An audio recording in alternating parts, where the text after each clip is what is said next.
Hey everybody, this is Ariel. I want to share you what happened last night with my psychedelic trip with ayahuasca. And ayahuasca is really an intense experience to be with. This is not like anything else you ever done. Like this is just an insane medicine. This is not a drug. This is a medicine. So, let me start. And this experience, the reason why the two key pointers were that I want to pass this childhood trauma that I had throughout my childhood, and what led to my deep depression during high school year. And number two is really what's holding me back, what's hindering me from moving forward. So I got all the notes here, so I'm gonna share them with you. Before I took the ayahuasca, it was a ceremony. So there was a shaman, and there was a group of people, and some of these people have their own unique stories. There's people whose goal is to have a better spiritual life.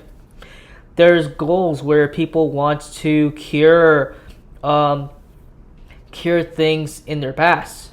I'm one of them. I want to cure my past, and I want to live a prosperous life.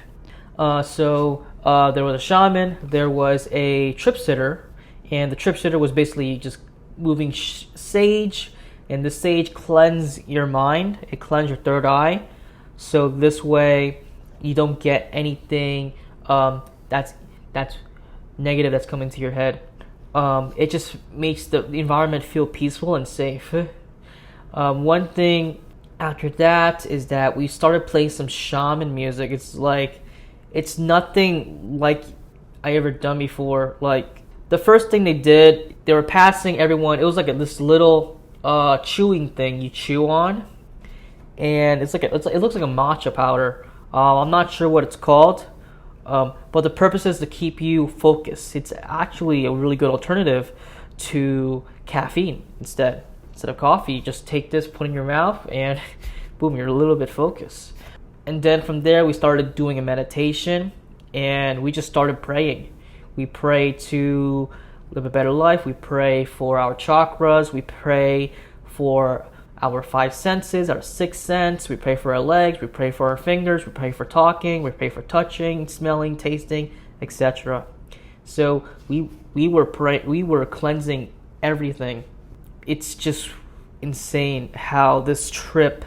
From there, we started. They did. I'm not sure what it's called. But they put there's like a tobacco pipe that looks like a V shape. In how he has like a big long one. He has like a big long one, and he's like, hey, if everyone wants to try powerful, go for it. And that's what I did. I took the powerful one. So I went to the center, I kneeled, did my bow, and then he started doing this. He blew here with the tobacco. It was like, and oh man, it hurts. It's so tingling. It's really tingling, but your mind just like whoosh, and then you start doing these sounds like, and you just hear your mind just expanding from there. Your mind just started expanding like never before. It was so powerful. And then they did the next nostril, like. And I was heavily breathing. I was like spitting. It was intense. It was such an intense. That was just a prerequisite. That was just a prerequisite, and really, it was there to empower your pineal gland, your third eye chakra. Now, once everyone relaxed, this is when the ayahuasca comes in. How it works, each person comes to the middle, they do their thing, and the prayer, and the shaman starts giving like a cup, and it looks like this, and then you drink it, and then he gives you like a chewing, something that you chew on. You put it in, you put it in your mouth, and you mix it. You just chew it. You keep chewing it, and I was nervous. I was really nervous when I was holding that cup. This is the first time I've been doing this. I never done this before. I took the cup, I drank it. It didn't taste good. It tastes so bitter. It made me want to throw up. I didn't, and so, but I sucked it up. I just drank it, and he gave me this, chew it. I went back to my spot, laid down, and all of a sudden, your mind just starts. Your mind really just goes into places like it never been before. The moment I close my eyes, I'm like, these visual. It's not like shrooms. It's not like shrooms at all. This is different.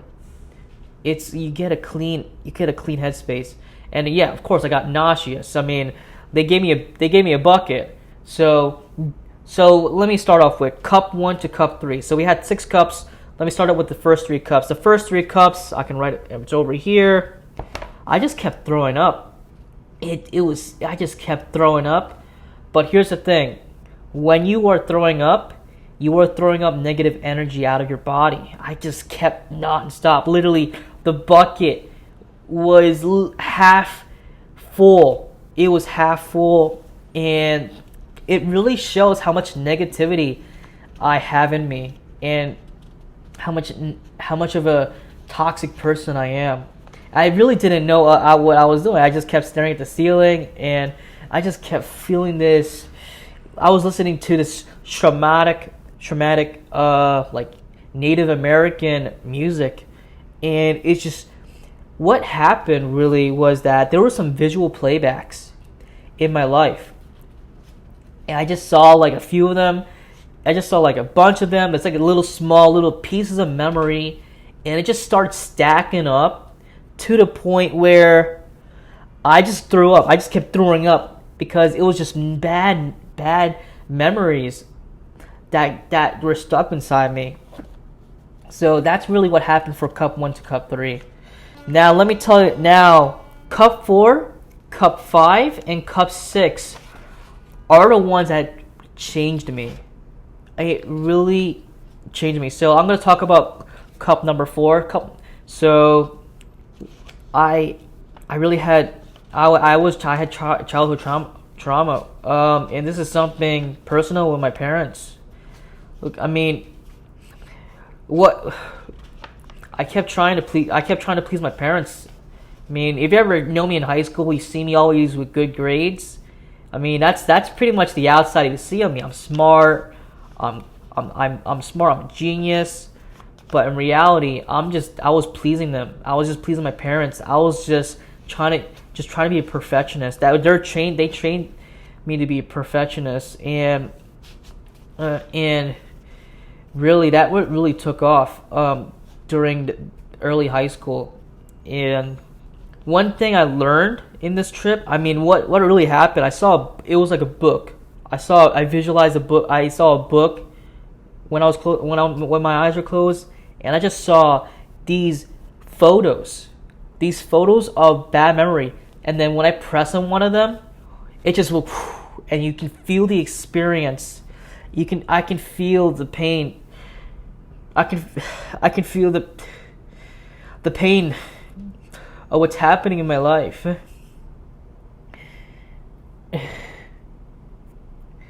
It's just an insane experience. And what happened next, once that video is over, I just tossed it out. I tossed it out of my mind, never to be seen again. It was really an experience that. So it's over here. It says, my deep depression. I kept trying to please my parents. I learned to make decisions for myself, not them. I control my future, how I want it to be. They don't control me. I do. Everyone runs in their own unique way. You be you. You be who you want to be.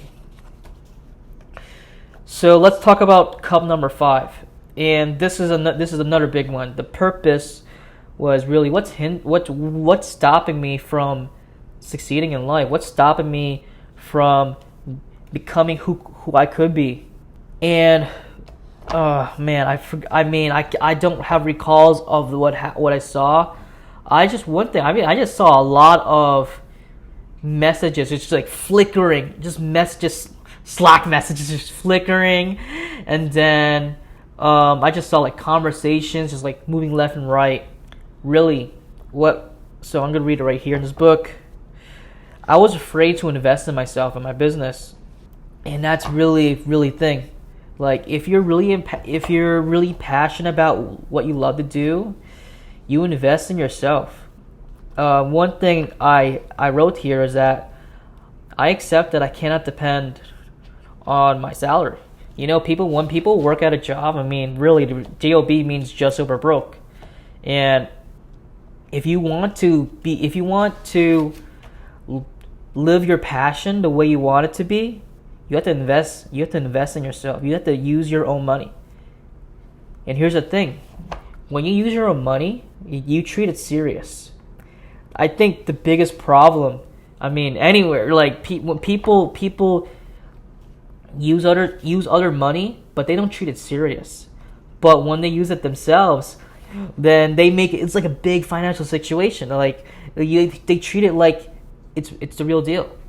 And so I told myself, hey, I invest in my own money because I treat it serious, and I want to build a prosperous future that will both benefit me and everyone. And I just envision about owning a company that I want shareholders who can see my vision and how I want it to be. That was cup number 5. Let's talk about cup number 6. Cup number 6, that was like that's the last cup. It's like, so this is the cup. This one basically is renewed. You're reborn. This one, I just felt warm of love. I felt warm of love inside, and I expand that love. I love myself. I love who I want to be, and all of a sudden, you got this heart chakra, you got the mind chakra, and oh man, I just feel that pineal gland just like getting stronger and stronger, and all of a sudden, I'm in a whole new dimension. It just feels so wavy. It feels really wavy. So let me just read this here. I'm renewed. I cried tears of joy because I'm envisioning how the future could look and become. Oh man, this is you just imagine playing back a future of yourself, enjoying, being happy, being excited. Imagine, hey guys, good news. This is working. Hey guys, check this out. This is doing great. This is doing amazing. We're going to skyrocket. So, I mean, it's really just so renewing. Oh man. I was just laying down, just tears just falling out, and I was smiling. I really don't. The negative energy was gone. This evil energy that I have inside is just disappeared. And one thing I'm really thankful for my spiritual friend for really getting me introducing to a spiritual lifestyle that I never had before. I wasn't spiritual at all before. I mean, I tried getting into it, but last night really changed me. And if you guys wondering if I'm okay, I mean, I am okay. But the question is, what does the future hold? What does the future hold for me? Because I don't feel the same like I was before. I feel really different. I feel really different in a way that I feel I'm I accept who I am. I accept who I want to be and how I want to build my future. I've never felt so confident in my life. Like, I can just feel this all of a sudden. Like, I hear music and I started dancing to it because I just love it. I just love music, and I wasn't like that before. Recently, just this afternoon, I picked up a Rubik's Cube. I'm like, I picked it up. I looked at it. I'm like, this is a waste of time. I never said that before. I looked at it. I'm like, this is a waste of time. I just put it back. And what I realized from that one is that I was just showing off people with the Rubik's Cube. I was just trying to build attention. Like, and that Rubik's, it really hit. Like, is just an insane experience. All right, but that's the ayahuasca trip. I'm really a changed person. I'm reborn.